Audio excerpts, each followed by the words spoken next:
I know what the worst case scenario is. The worst case scenario is that it holds and it allows the regime to rebuild, rearm, crack down on its own people, and we're back at it again in another, couple of years. So this was all mowing the lawn. Right. Good morning. Well, afternoon. It's Thursday, April 9th, 2026. The multi-front war in the Middle East is now 915 days old. I'm your host, Shana Meyerson, and I am unapologetically Jewish. Here today with FDD scholar and repeat offender. I've been waiting to say that, Jonathan. Jonathan Schanzer, to give you today's headlines and morning brief in the afternoon. So thank you so much, Jonathan, for joining me for another conversation. I really loved talking turkey with you on the Yoga Board podcast last year, and I'm looking forward to today's discussion. Pleasure and an honor to be a repeat offender. Okay, let's get into the headlines. Headline number one. Cardboard Ayatollah is still alive and kicking on X with whatever leg he may or may not have left. I guess it's true that you can't bomb a country into regime change. What we really needed was a good pair of scissors. Wow. Okay. Um, Cardboard. Cardboard. I got it. I got the Okay, sometimes I reference. feel like I have to connect the dots. You did. We full circle. Okay, how about this one for a headline? The Prime Minister of Lebanon is now calling for direct talks with Israel about disarming Hezbollah. This is enormous news. It's, I think, what we always wanted the Lebanese government to do. I think the government's always been afraid to do it because they're afraid of Iran. They're afraid of Hezbollah. They don't want a civil war. They don't want to lose in firefights to a terrorist group. But you know what? There came this moment where they realized that they were about to get just shellacked by the Israelis. There were 2 rounds of massive airstrikes over 2 days. And I think that was enough to focus the minds of the Lebanese leadership to say, you know what? We don't want this. And so we are going to have talks. Now, here's the crazy thing. Speaking with Israelis is actually illegal according to Lebanese law. So they're breaking the law in order to save the country from war, to possibly start to engage with the Israelis diplomatically. Get your head wrapped around that. Okay, that's more dots to connect than the cardboard and the scissors thing. Headline number three. President Trump assures the world that the 2-week ceasefire will allow for a peace agreement to be finalized and consummated with Iran. I guess consummated is the polite way of saying what Iran is actually trying to do to us. Or maybe what Trump's trying to do to them. Maybe. Maybe. All right, headline 4. Hamas has been given its ultimatum to disarm. No one's talking about this right now, but a few weeks ago, the document calling for the disarmament of Hamas was handed over. Hamas has rejected this, not surprisingly.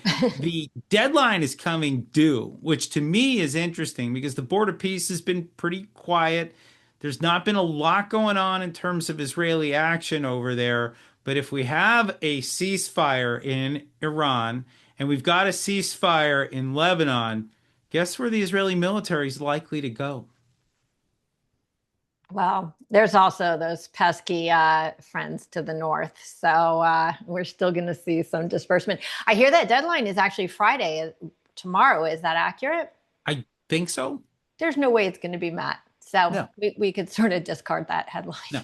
It's a headline for headline's sake. Let's get into today's discussion. To start off, a little peek into the life of Jonathan. Jonathan Schanzer, who are you really, and what does being unapologetically Jewish mean to you? Well, I mean, look, I'll just say this. I was born Jewish, raised Jewish. I am. So I'm not apologizing for it. I think that pretty much sums it up there. Now, I mean, specifically, grew up in Philadelphia, which is without question the best city on the planet, with the best sports teams and the best people. okay, maybe not always the best people, Without but any question. Have you without any seen what's question. going on in the Philadelphia school system, by the Oh, I way? know, but it's happening in it's happening in California. It's happening everywhere. I mean, that part's bad, but we're working on fixing that at FDD. We've got a new project on education and national security. We're trying to Yep. purge all the foreign influence and nasty jihadist stuff that has been trickling into our K through 12 system. But anyway, born and raised in Philadelphia, went to Emory University in Atlanta. After that, kicked around Atlanta for a little bit in Philadelphia, doing some jobs that I really didn't enjoy. Journalism, advertising, copywriting. It just didn't end up being for me. Went to Hebrew University in Jerusalem, studied there, got a master's degree, loved it. Like best decision of my life other than marrying my wife. And then from there studied Arabic in Cairo. Oh, And that was fun and interesting, although I definitely did not feel particularly loved by the population there when they found out my background and all of that. And then went to Washington and worked at a couple of think tanks, worked at the Treasury Department, all in pursuit of Middle East knowledge, Middle East security. I've gotten the knowledge, not so much the security. So I guess one out of two ain't bad, but I'm still at it, and maybe that explains some of my gray hair. But that's the path I put myself on, and man, the last 2.5 years have been exhausting. oh yeah. I mean, Jonathan, I mean, despite the gray hair and your young and very tender age, you really have had a long and illustrious career focused really on what I would classify as pro-Israel endeavors. Feel free to correct me on that. But even if it isn't, even if it's just a focus on the Middle East, I'm curious, did your Judaism or did some sort of Zionistic ideals lead you to this career, or was it more of like just a professional and academic decision? Well, I mean, I don't think it's ever just one or the other when you get into this space, right? I mean, you Mm-hmm. could say that, oh, well, I just found it fascinating, but when you're brought up the way that I was, and then, like going on a trip with my family to Israel, when I was a teenager, that was a life moment. Going back for a summer semester abroad when I was at Emory had an enormous impact on me. Going back just as a traveler and, trying to speak the language, trying to understand the culture, trying to understand how this country was just able to tenaciously push forward amidst war after war. The place it's kind of hilarious. I mean, everybody's on edge, everybody's yelling, they're pushing. It's like you begin to understand how rough it is out there, but then they have like this. I mean, it's the whole Sabra thing, right? Really prickly Mm-hmm. on the outside, really sweet on the end, and you begin to just like, wow, I got to learn more about this place. And you start learning the history, and you start learning the language, and then you start learning the other language, and man, it just, and you just can't stop. It's funny. You can see behind me here all these books. Almost all of them are about the Middle East, and you could just keep learning and still not know enough. And so yeah, it's definitely driven by academic like a hunger for learning. But there's without question a personal component to this, especially having, I lived there for 2.5 years as a graduate student, and I've been back countless times since. I Mhm. have a fondness for the place, and I think it's not something I'm ever going to lose. Yeah, I have a fondness for the place as well. Though I would be remiss if I didn't add that podcasting is 100% because of my Judaism and my Zionism. The yoga, not so much. Anyway, before we get into the war, such as it were, I guess, in Iran, I just want to have a couple like quick stage setting questions. If someone, and you actually sort of referred to this in a very prescient way in your intro. But if someone gave you a connect the dots game on October 6th, how close would it have come to the picture we see today? Well, look, I mean, I think when I, I could not have predicted any of what's happening. I was able to tell you that all of the different threats that I had been watching leading up to October 7th, I think I nailed them, right? I mean, I was able to, I've been tracking Hamas and I understood all the different threats and the capabilities. Same thing with Hezbollah, right? Same thing with the various groups that are trying to activate in the West Bank. Did some work on the militias in Iraq and Syria, did some work on the Houthis, did some work on Iran, um, even did some work on Students for Justice in Palestine. So I saw all the threats. The question was like, could I connect them?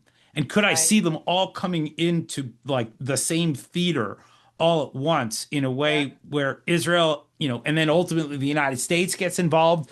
Um, yeah, that none of that was on my bingo card. I've been saying it's not been on my bingo Yeah. card for like 2.5 years, and my colleagues at FDD keep saying like you need a new bingo card because apparently I got nothing on it, right? But the early days after October 7th, I got to say, my connect the dots all led to very dark places. It Mhm. was, it was not just the long war that we're playing out here right now. And I always believed that this was not going to be an easy one because if you're fighting on 7 fronts, how do you win on all 7 fronts at once? That's not an easy thing for anybody to do, You thought right? on October 7th already there were going to be 7 fronts?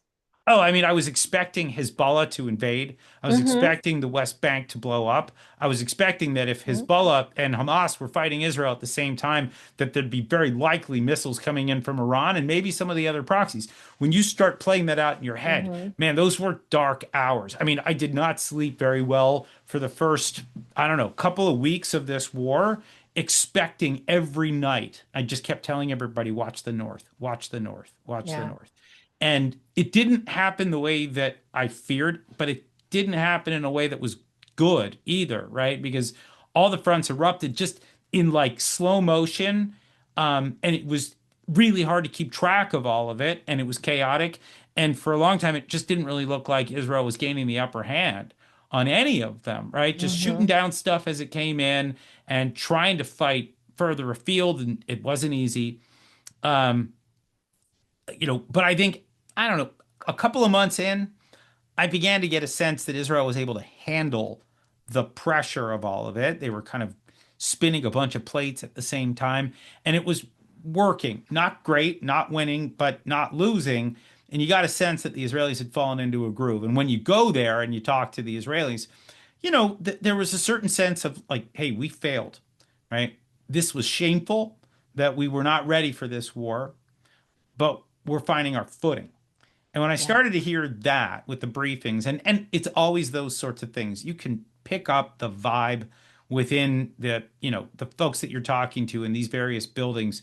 You'll know whether things are going well or not. There's a lot of bravado in Israel, but sometimes the Yeah. bravado rings hollow. Sometimes you're like, oh wow, okay, that's interesting.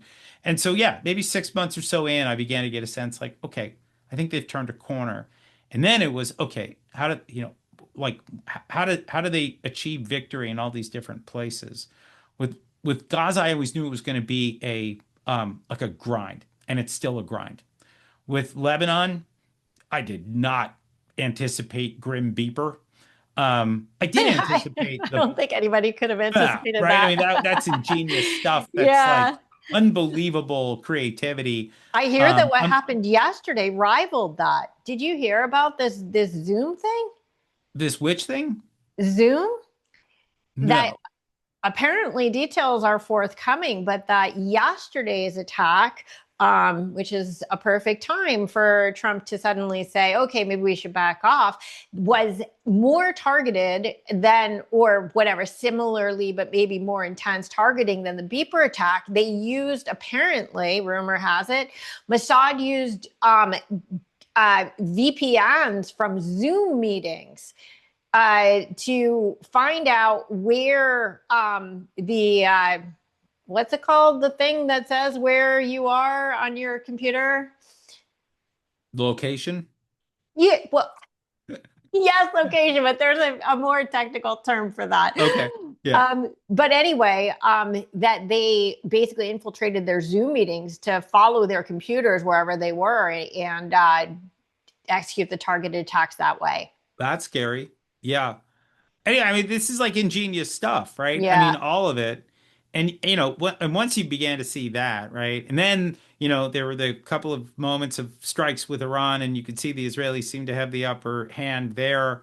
And you could tell they were starting to feel it a little bit, right? Like they were in their groove and they knew what they were doing. I will say they're exhausted. They'd been lucky a few times. I mean, the fall of the Assad regime was stroke of luck, had nothing to do with anything other than, the hatred that the Syrian people had for Assad. Hmm. The fact that the Iraqi militias have been silent, I got to tell you, they're the dog that didn't bark, and I don't know why.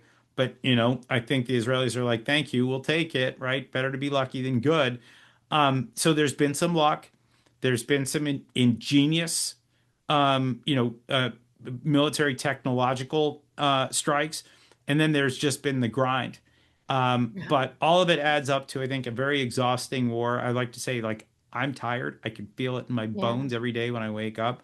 I can't even imagine what it's like Yeah. living in Israel, or let alone let alone being like a general in charge of, the Air Force or the armed forces, right? This is just, it's exhausting. It is, you can't imagine how the Israelis are, especially the last month or 5 weeks, where they've been in shelter and they haven't gotten out much.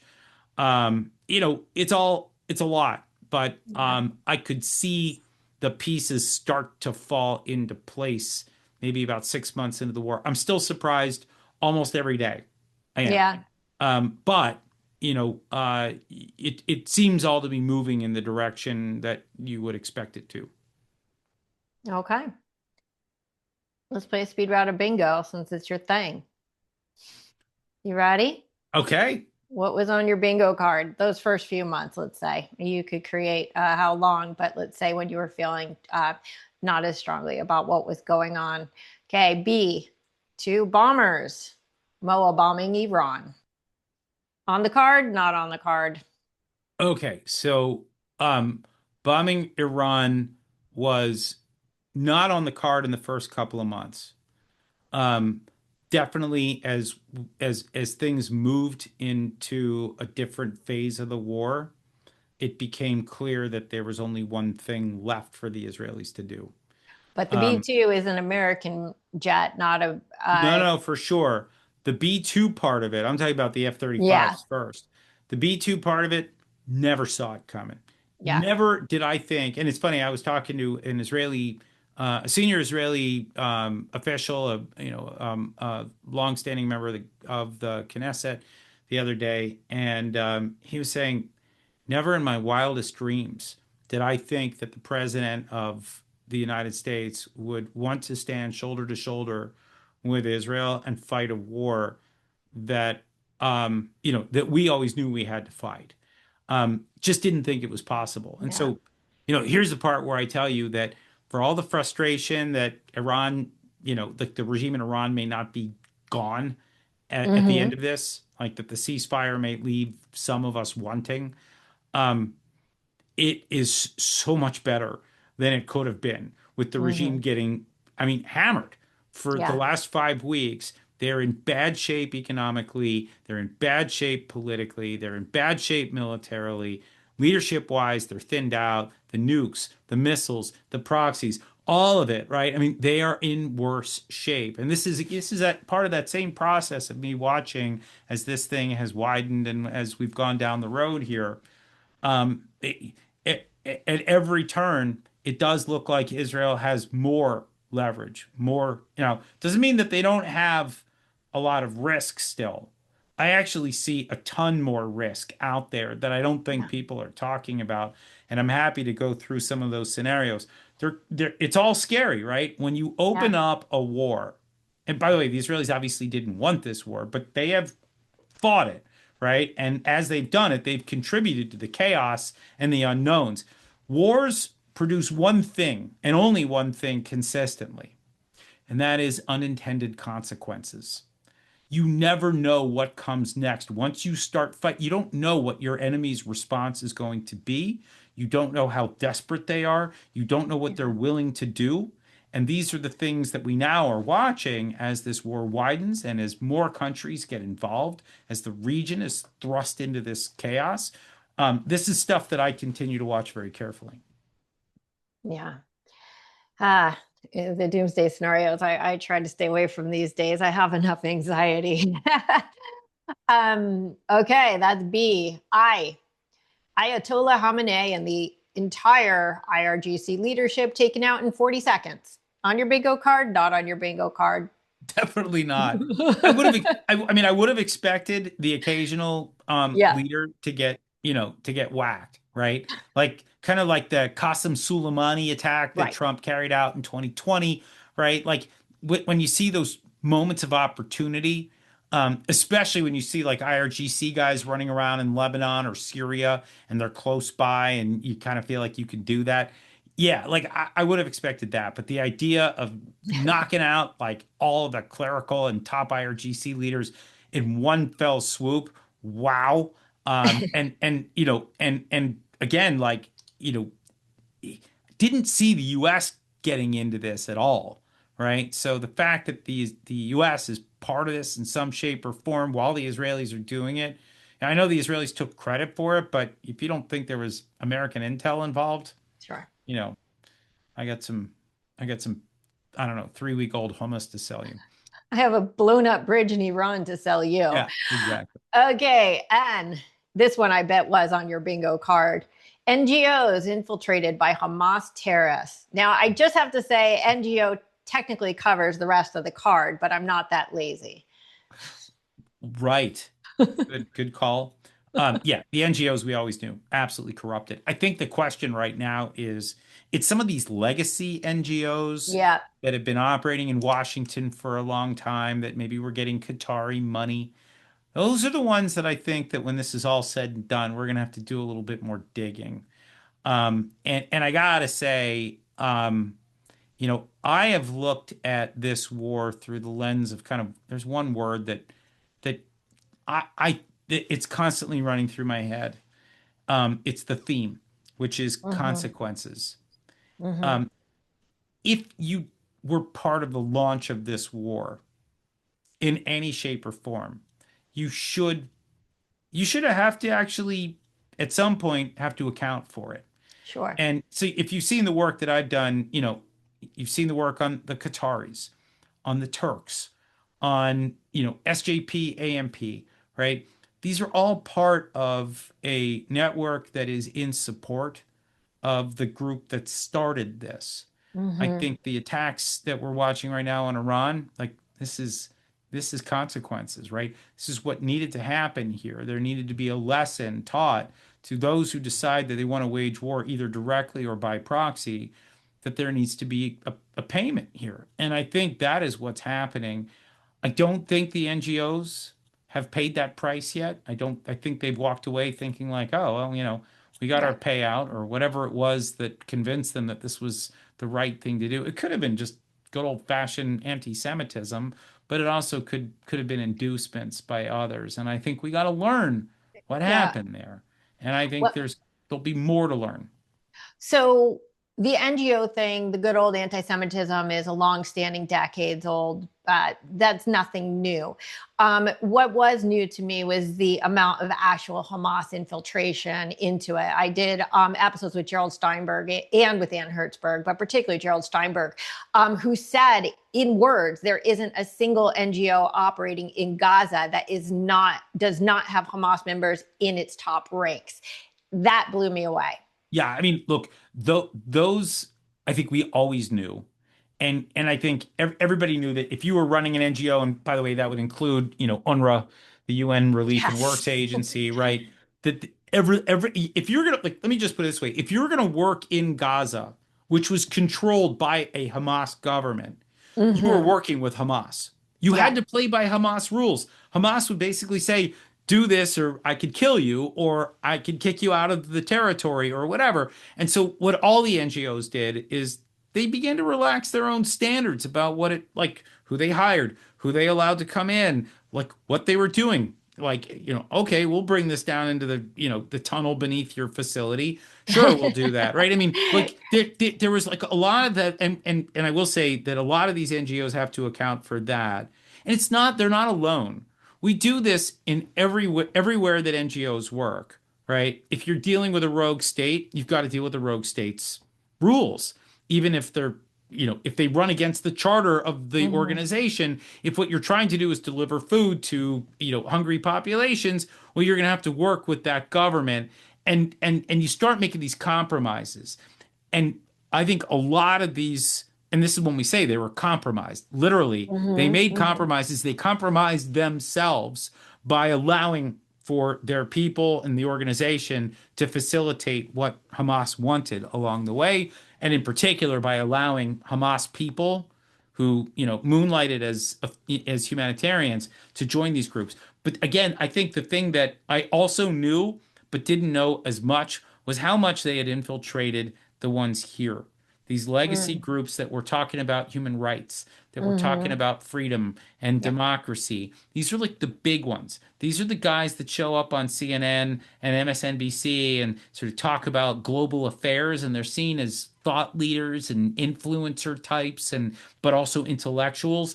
And the fact that they appeared to have been infiltrated by Hamas in some shape or form, you knew it was there. I gotta say, it was shocking to me to see how fully in the bag they were Mhm. for Hamas. And by the way, now for Iran, right? Yeah. You see they're running interference for the wrong guys consistently.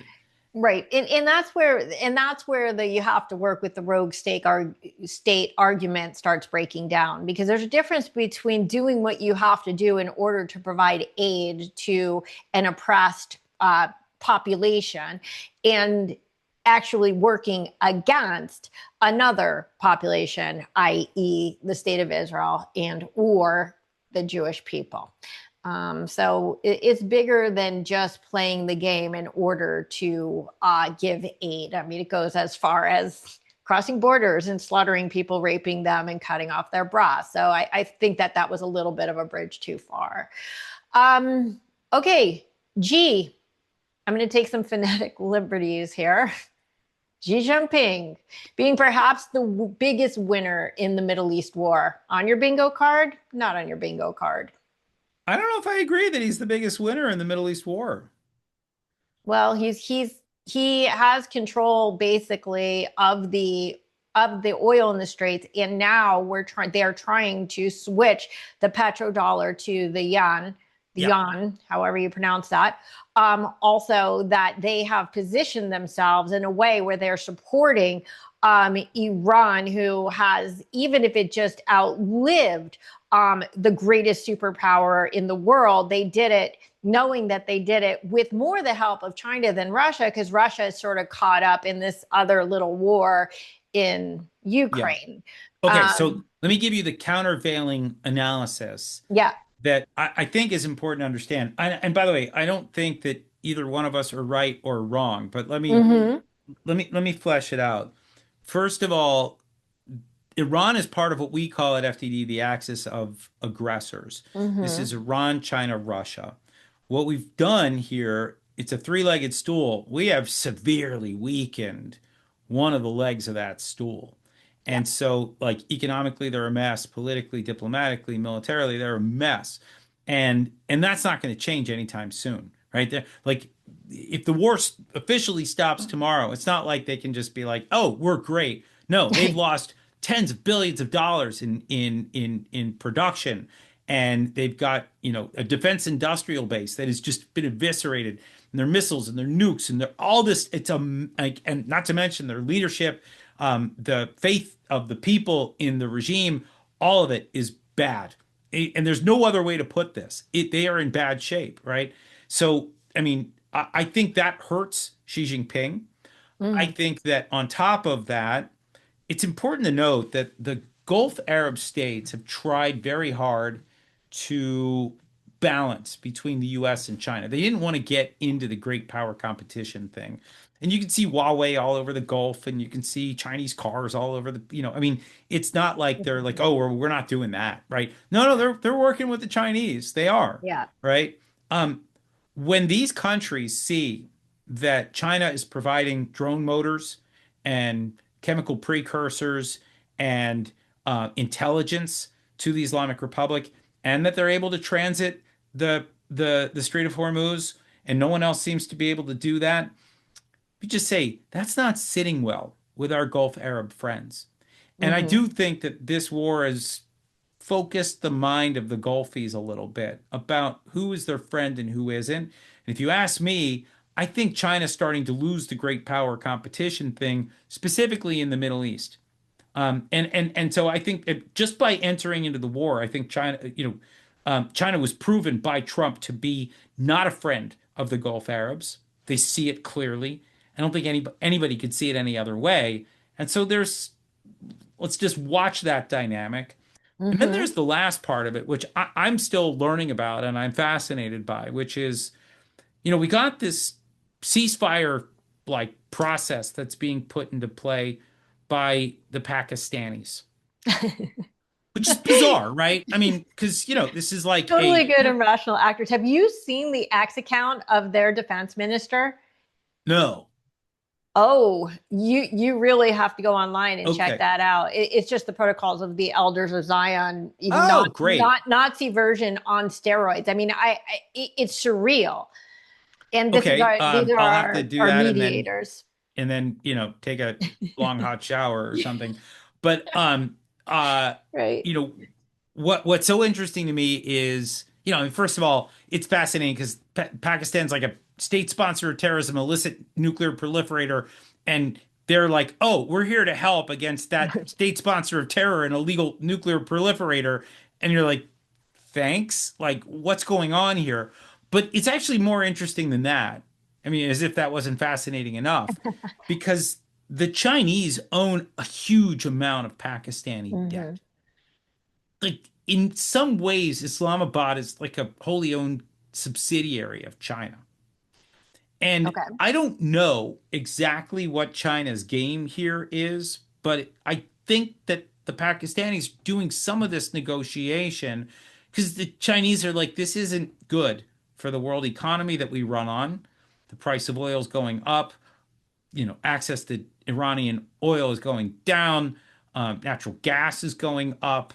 The US is gaining an upper hand on this region. We kind of need this thing to go away. And so I don't know to what extent the Pakistanis are doing this at the bidding of Xi Hmm. Jinping, spelled with a G.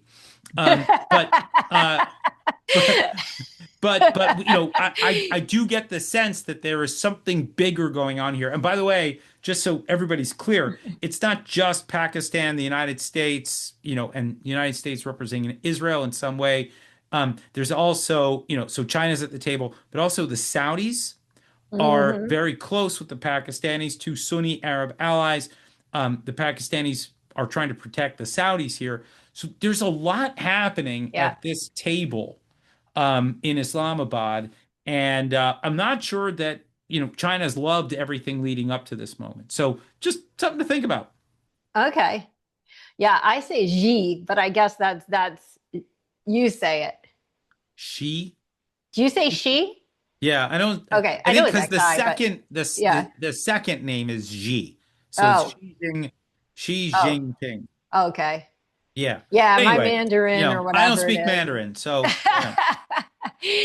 Yeah, I mean, there's also the complicating factor. I mean, so Pakistan obviously is a huge enemy of India. India is now trying to coordinate with the Middle East on a corridor to basically bypass Hormuz as an alternate route that may or may not go through Israel. So, I mean, really, I believe we live in such an interconnected world that there are no enemies anymore. There are only frenemies. And I don't know if that's a good thing or a bad thing, because even if we want to look at Israel, I mean, Israel also has some I don't know whether to say strong or questionable relations with both Russia and China. So it's a very complicated world we live in. Yeah. Um, I mean, I think it's probably worth mentioning just about China and Russia. Um, both of those relationships are they're complicated. yep. Um, with Russia, there's a large number of Russian Jews in Yes. Israel. Maybe some of them aren't Jewish, and some of them are just Russian Right. Israelis who Right. claim to be Jewish because they wanted to get out of the Soviet Union. That's right. But Vladimir Putin sees Israel as like one of the satellite states of Russia.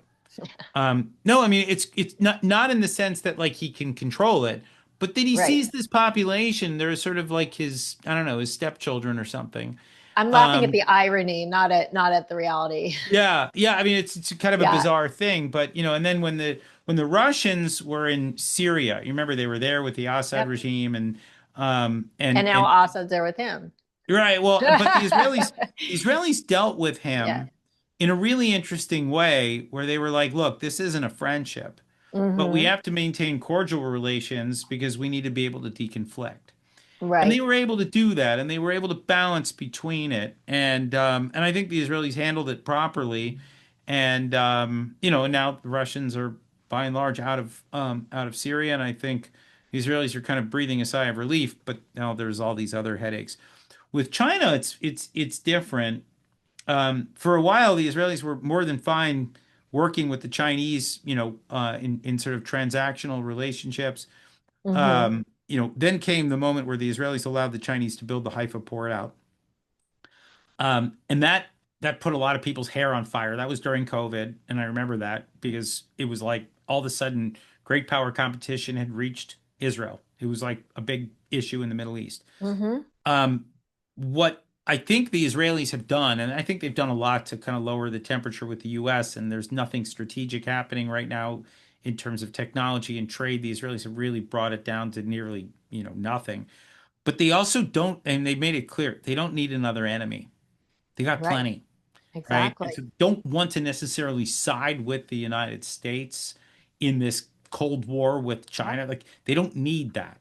So they're Yep. trying to somehow be neutral, but also lean toward the part of the United States. This war, talking about the way that it clarified the minds of the Gulf Arabs, this war has clarified things for the Israelis too. I think that I think they have no doubt right now that the Chinese have helped Iran in terms of targeting, and that would include targeting Israel. Yeah. And so I think there's going to be an interesting reckoning that comes after this. Well, if we want to talk about after this, there's also way after this because I think that the U.S. Israel relationship may have an expiration date once we get either a Democrat, or I don't mean this to be political, or an isolationist Republican in office. In Israel may have to find themselves aligning with oddly enough, with Russia and or China, but will not be able to do that with Iran. I mean, again, these interconnections are so tricky. Yeah, they are. I mean, I hope your scenarios are all, chicken little type things that we could laugh about in another couple of years and say, oh, that didn't happen. But look, I think everybody's keenly aware of the way that Yeah. politics are shifting here in the United States. Yeah. Anti-Semitism's rising. The sort of polarization that we see. I think Israel's always done better when America worked out of the center, and that's not what's It's happening right never now. going to happen again. Yeah, I don't know if it's never going to happen, but we're going through a rough Mm. turn.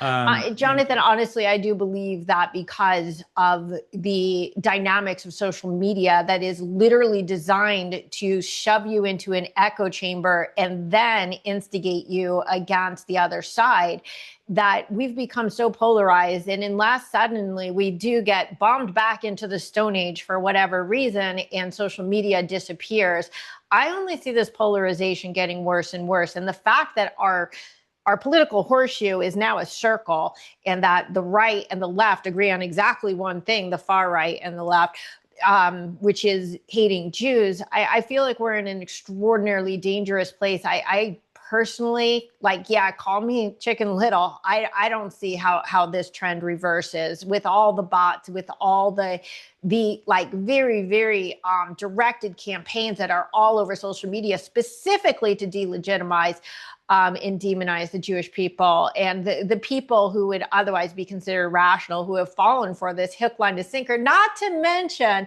the Philadelphia school system. And I will say Los Angeles, we are equally responsible and guilty as charged for the indoctrination of our youth against the state of Israel, which in turn is against the Jews. And these are our future generations. And that's what Chicken Little has to say.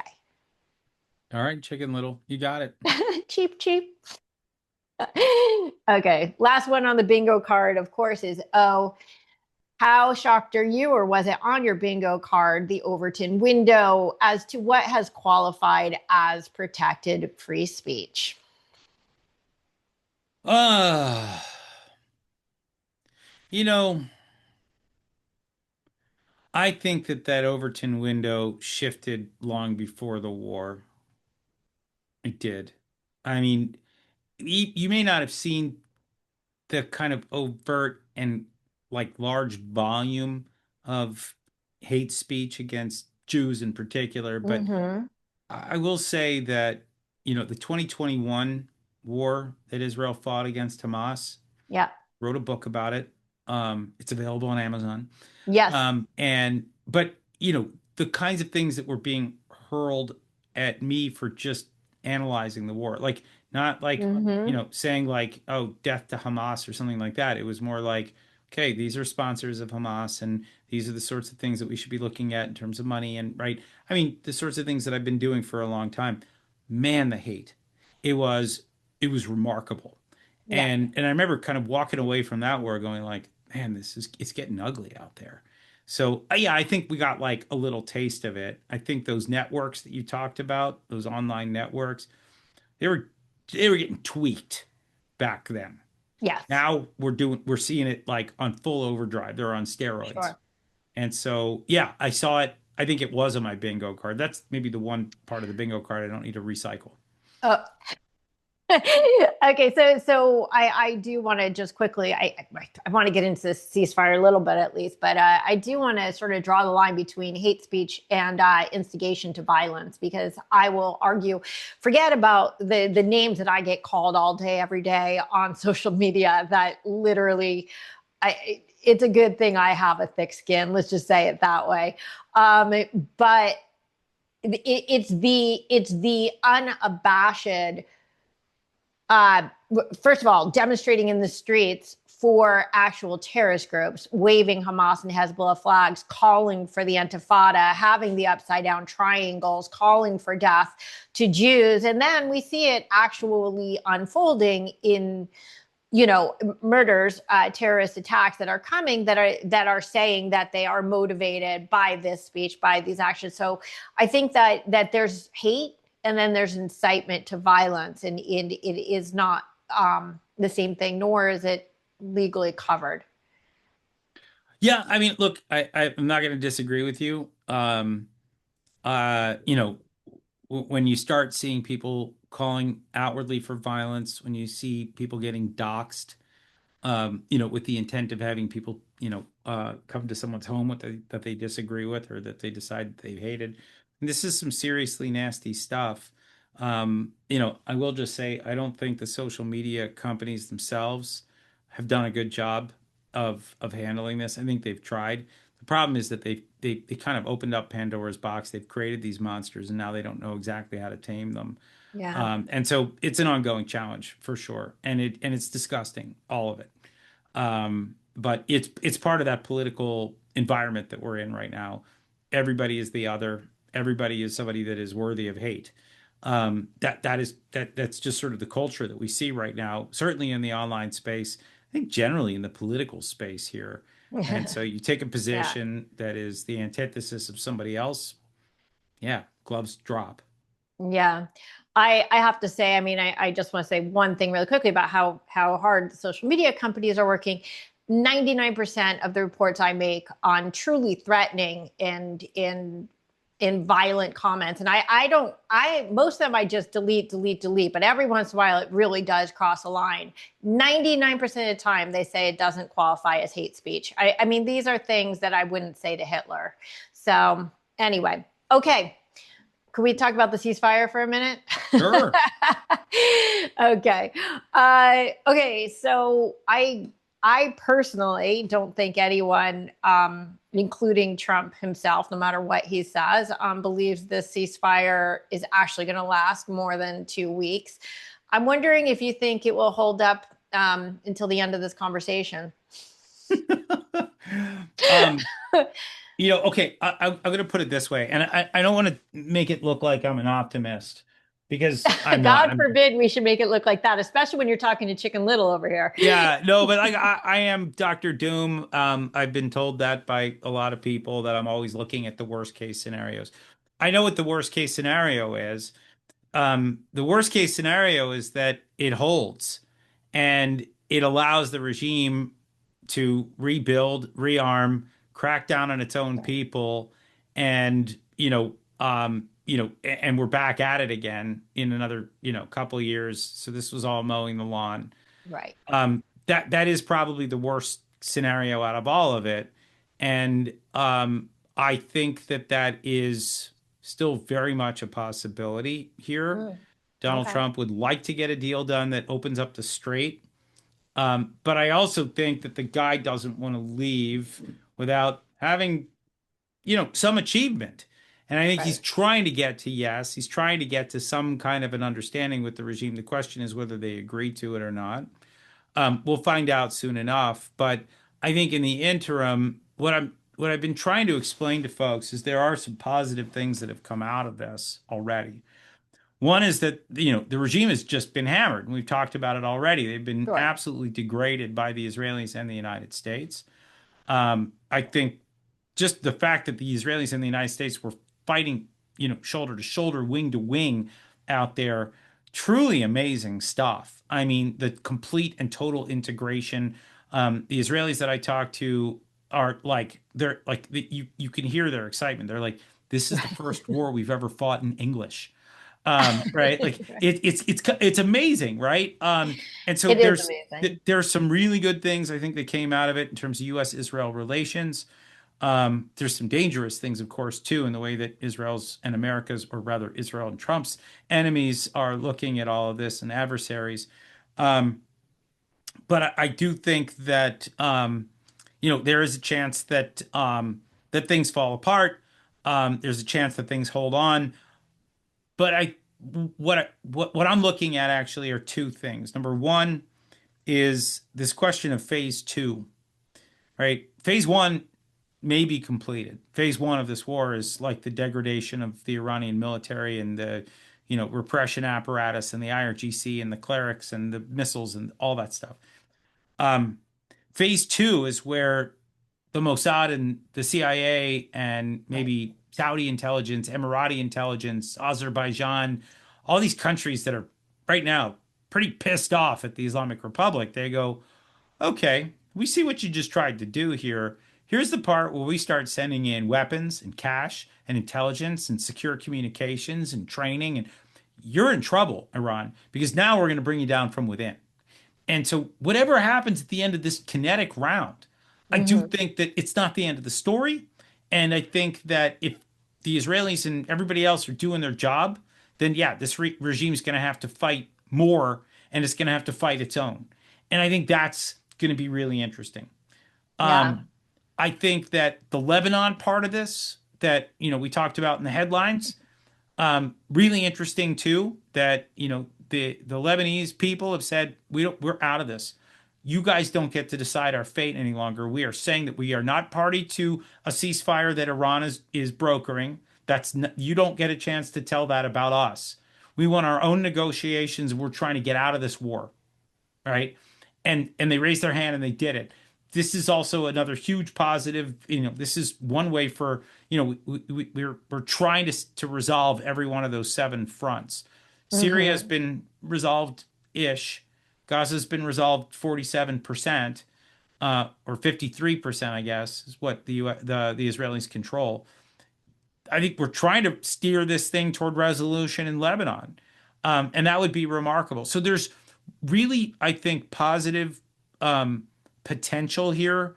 The covert stuff, the Lebanon stuff. And then, of course, if Iran violates things and the Israelis have to go back, or the United States and Israel need to go back, the idea that there would be more erosion of the Iranian military capabilities for a time, I think is a positive too. It, okay, it certainly is. However, you said that, so you referred to the mowing the grass thing, right? And we saw how well that worked out for Israel and Gaza.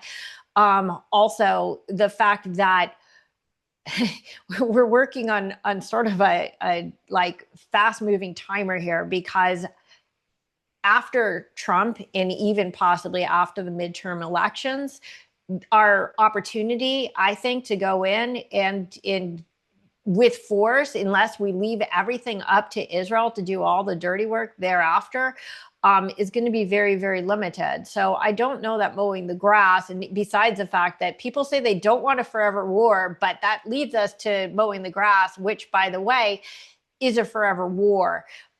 So are we going to keep U.S. troops out there forever? Like how does that even, is Israel going to literally have to spend its whole life, monitoring Iran, and every single time it goes in, the whole world turns against it again? I mean, let's note that basically the whole world, led by Macron, but also the EU and everybody else, is castigating Israel for continuing to fight against the terrorist proxy or proxy, IRGC. I mean, I don't even know that Hezbollah is a proxy other than it's a wholly owned subsidiary. It exactly. is. Yeah, exactly. yeah. So in a way, Iran is admitting that by saying, well, if you don't want to, if we have you have a ceasefire with us, you have a ceasefire with them. But at the same time, like, we're back at exactly what happened in Gaza, that everybody's like, Israel better stop, attacking Hezbollah, and Macron saying, literally, we're 100% behind Lebanon. This isn't a war on Lebanon. People are morally confused. And this just goes to continually throw Israel under the diplomatic bus. Yeah. Look, I don't think you've read it wrong. Let me just say two things in response. One, Okay. there are no permanent victories in the Middle East. There are only permanent battles. You sound I, very bored when you say that. well, I am a little bored. Like, well, I'm Yeah, not bored. I'm quoting my I colleague know. Cliff May, who's been saying it forever, and I repeat it because it's true. Sure. Israel has been fighting one war after the next for a long time. And again, this is like why it's fascinating. It's why it's Mm-hmm. scary. It's why all of this is, it keeps you on edge and your nerves are shot as you watch all this stuff. It's nonstop. I mean, we lived through a remarkable period of relative calm where there were only small wars that were breaking out, over the course of the last 2+ decades, right? Like the Intifada, followed by a Lebanon war, followed by a couple of Hamas outbreaks of conflict. But they were like a couple of days to a couple of weeks, and then Mm-hmm. everybody's back to normal, eating watermelon and salty cheese on the Tel Aviv beach, right? I mean, Right. like this is what the normal is. Now, what's happening now is a little different in the sense that you've got missiles the size of a bus coming in from Iran, and it can do real damage. But you can also see this is not changing how Israel, like, it's still Israel, right? And like people have come out of shelter and they're like, oh, good, sunlight, vitamin D, this is great. Like we're back out and we're gonna live our lives again until maybe we have to go back into shelter again. This is part of the contract for the Israelis. Now they're going to try to do everything they can to keep life normal for a time. Yeah. And I hope that that time is a long time. But I do think that right now, if they needed to go back, they could. The other Yeah. thing that I just want to point out is the Israelis had started to do something before this war began. And actually, I was supposed to write a book about it. I'm still supposed to write a book about it. It's just been postponed by 2.5 years and counting, and it's driving me a little crazy because I wouldn't mind finishing the damn thing. Um, but it's about what they call the campaign between the wars, which Mm, is the gray zone operations of the IDF, where they do things where they don't take credit for it. yes. It's under the cover of darkness. There's no signature. Something blows up in the middle of the night, and it's about weakening your enemy enough so that they don't feel confident going to war with you. So you prolong the amount of time between the last war and the next one. And I have a feeling that Iran is going to get a lot of campaign between the wars action. Yes. That's, I mean, where like a IRGC building blows up. If the regime survives, right? Then the next thing you know, like something goes boom in the middle of the night, and the Israelis are like, I don't know who did Right. that. Was that you? Like it's going to be a lot of that kind of stuff, and Hmm. that might be mowing the lawn, by the way. Like, That's and not, exactly what right, I was just about to say. right, and that kind of mowing the lawn can actually prevent missiles the size of a bus coming in. Of course, if the regime says we know it was you and here's retribution, but I suspect it's going to be probably more. They're going to try to get their proxies back up. Because Yeah. they're gonna be weak and they don't want to Yes. sustain more attacks. This regime, we always say it really wants one thing in the end: survival. Survival. Yeah. And so Hmm. if they understand that they're being threatened directly and that this could actually truly topple them, yeah, Hmm. maybe they hold off. Well, I think that what bothers me is that it seems like this is mostly coming down to can we reopen the Strait of Hormuz, which would be a return to status quo. The Strait of Hormuz was open before the war. That's not a win. And now we're positioning it as, the sort of like an ultimate goal. It seems like, well, maybe. I mean, just like before, we're hearing the no, absolutely no nuclear enrichment. Well, maybe there's a place for a little bit of enrichment, whatever these 10 points are, whatever they are. I can't even imagine the ones that I read like a comic book. But regardless, before we sign off, because our whole last conversation pretty much was about Turkey, let's go ahead and turn our attention for a moment to the worst NATO ally ever. What is the status of our Turkish delight to the north? Um, well, I mean, number one, you have to look at their rhetoric right now. It's been horrific. They're calling what's happening in Lebanon a genocide, just as Right, they tried to call what was happening in Gaza a genocide. right. The bombastic language, the vitriol has been insane. Um, they, you know, they, if you, I mean, well, let me back up and say we just put out a report on Turkey and its Muslim Brotherhood support. And what's a bit amazing about this is that all these apologists for the Erdogan government are coming out and saying that's not true. And it's, how dare you? Look, you can see the photos of Erdogan meeting with Hamas leaders, and Hamas is the most violent manifestation of the Muslim Brotherhood on planet Earth. So it's not hard to understand what's going on here. And we know that they've been supporting the Brotherhood in lots of other ways in all kinds of other countries for the Mm-hmm. last, I don't know, 10 years, 15 years. It's not hard to see. It's out there in the light of day. They're furious about it. They don't like it because really right now they're thinking like this is their moment to inherit more of the Middle East. And Mm-hmm. here's the part where I tell you that they already have inherited a large part of the Middle East. When I look around the Middle East right now, they're in Gaza, right? Because they're Hamas supporters and they've always had assets there. Um, they have a presence, more and more of one in Lebanon. This was again not on my bingo card, but they were actually providing money and weapons to Hezbollah. And this is an Iranian proxy, and the Turks are now helping Hezbollah. Like Right. really not anything that I would have expected, but apparently, I mean, I'm getting this from Lebanese sources, from Cypriot sources, from Israeli sources. They're all saying the same thing, maybe with a little bit of different color here and there, but everybody's pretty much in agreement. It's unanimous that Mm-hmm. the Turks are in Lebanon and they're trying to make things worse. They own and control the government in Syria. They are battling the Kurds in northern Iraq. They have a large military base in Qatar. They have a number of bases and assets through a sort of a Blackwater type company in the Horn of Africa, like all over the Horn. If you remember when the Israelis recognized Somaliland, this breakaway republic from Somalia, the Turks went bonkers. Like they just went nuts.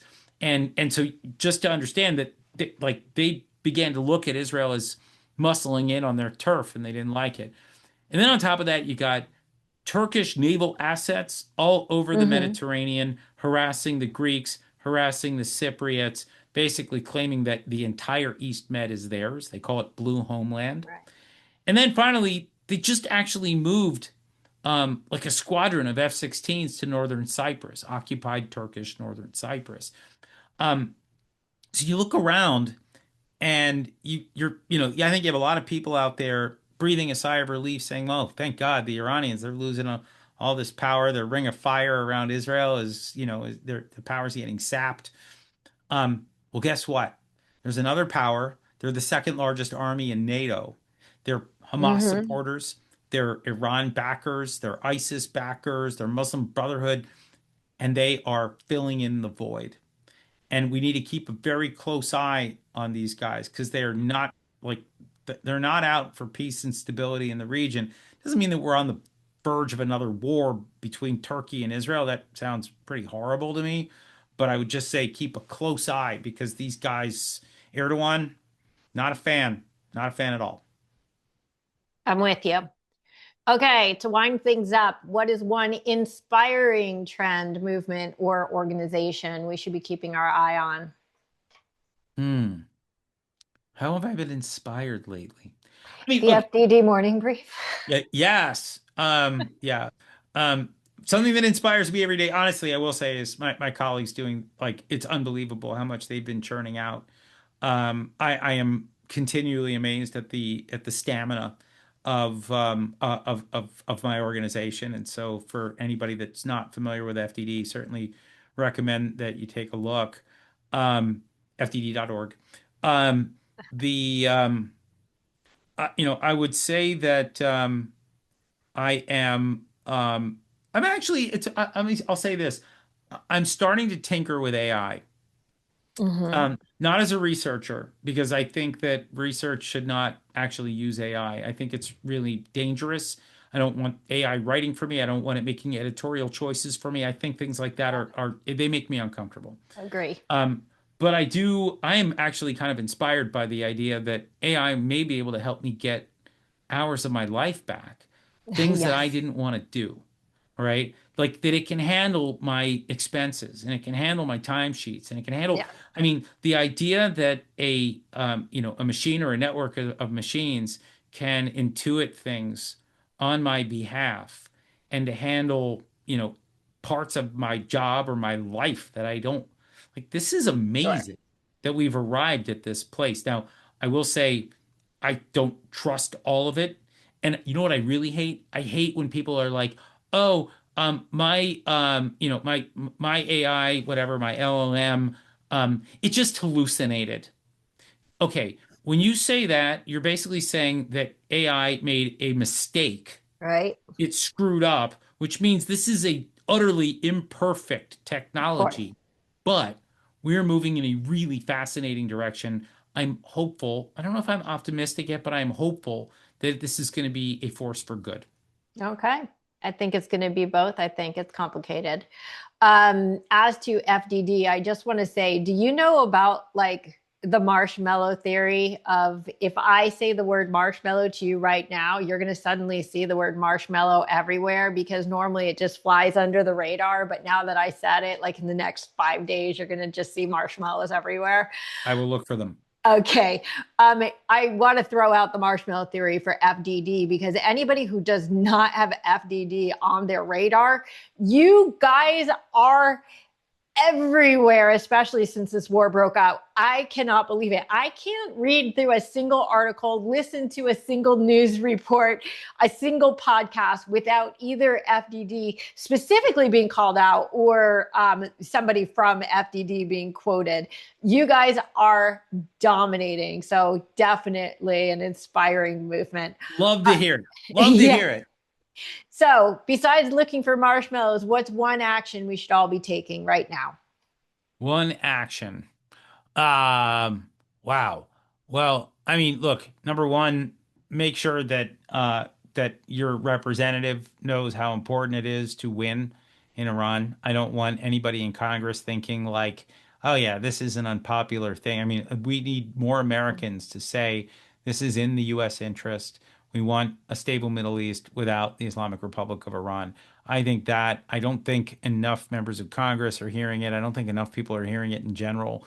This and or by the way, even how we've won the war in many ways, the diplomatic front, on the defense industrial base and the economics, not to mention the military.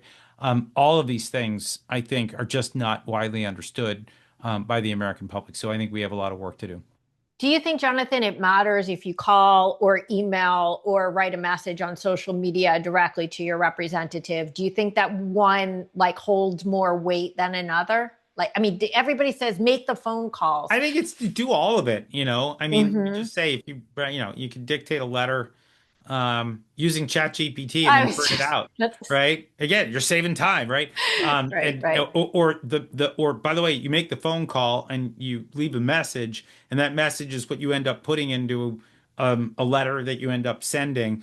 Right. They need to hear it, right? Yeah. That Americans find this important. Yeah.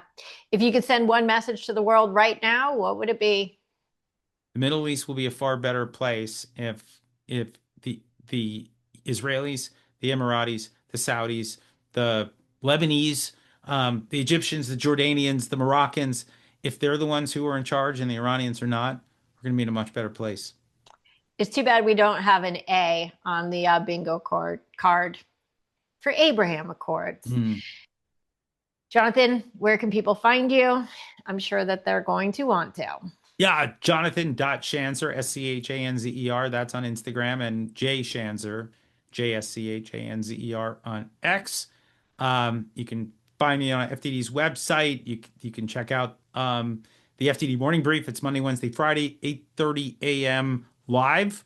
I enjoy the live stuff. It's the thing that makes me, kind of like nervous and excited. If it was just a recording, I don't know, I get a little less, like, oh my God, I might fail, and that's what drives you forward. But anyway, it's there for the taking all day. And in perpetuity, it's up on Spotify and all that too. It's a terrific show. All of your links will also be in the show notes. I'll also include links to your books. Why the hell not? Thank you, Jonathan. As always being 2 times. It's been a real pleasure. Thank you for joining me. Pleasure's mine. I'm Yisrael Chai.